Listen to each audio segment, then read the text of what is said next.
What's up, guys? Welcome back to our channel. If you're made it to this video, you are probably trying to figure out who's going to be your realtor, and you're inundated with the idea of who should I use? Should I use a team? Should I use an individual agent, otherwise known as a solo agent? What are the benefits and the consequences to that? So this video is going to dig into that so you can have a better idea of who you would like to use. There's no real wrong answer as long as they're going to do what you need them to do, communicate with you effectively, and get the job done. So we're gonna dig into all those details. Stick around for it. If you have any questions, if you're looking to buy or sell a home in our area of southwestern Indiana or that northwestern part of Kentucky, reach out, or anywhere in the country, let us help you get the ball rolling. 812-315-3850. Let's dig in. Okay, so solo agent. This is what most people think of when they think of a realtor, is one individual agent that does absolutely everything. So the best example that I have to give to you is if you're buying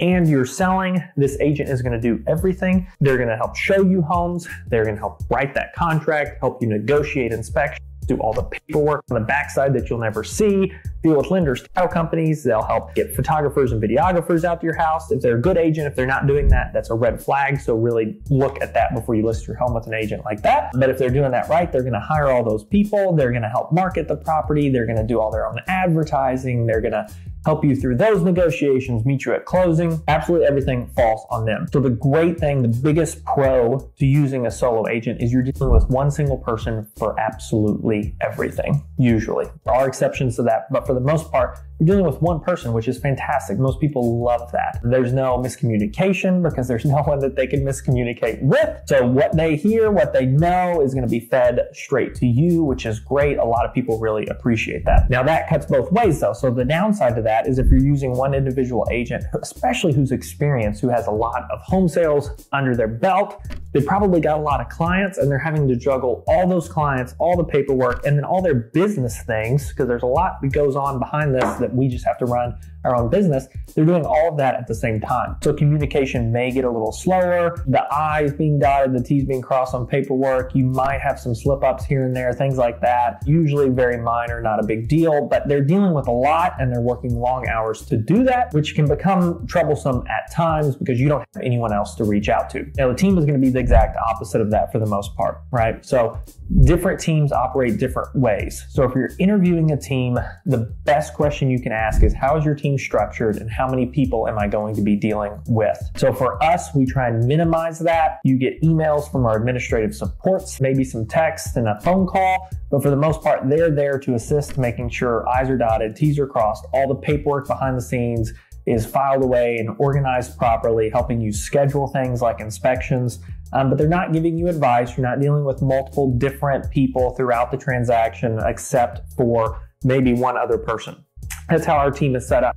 So if you're buying and selling, you're still going to deal with the same agent. Our administrative support staff just helps take off some of that work so they can answer the phone more for you. They can reach out to you. They can make sure that they're dealing with the things that are really crucial to your transaction. Now, there are some other teams out there, some people love and some people hate, where you've got everything split up. So you might deal with one agent on their team to list your home. You might deal with another agent to help buy a home. They may have someone helping you show the homes to you, and then you've also got administrative support staff. So some people don't like that because they're dealing with too many people throughout the process. But the great thing about it is you've got multiple points of contact you can reach out to. If something's going wrong, if one of your agents are sick or on vacation, it doesn't really stop the process. And also on all these teams, if you've got a really experienced team with an experienced team leader and other senior agents on the team, it helps because then if something does go wrong or there's a hiccup through the process, they've got other people that they can reach out to, bounce ideas off of, and really help bring the whole transaction together. There is no bad option here as long as you're dealing with a fantastic agent. So the agents that you are going to be dealing with through that process, whether it be 1, 2, or 3,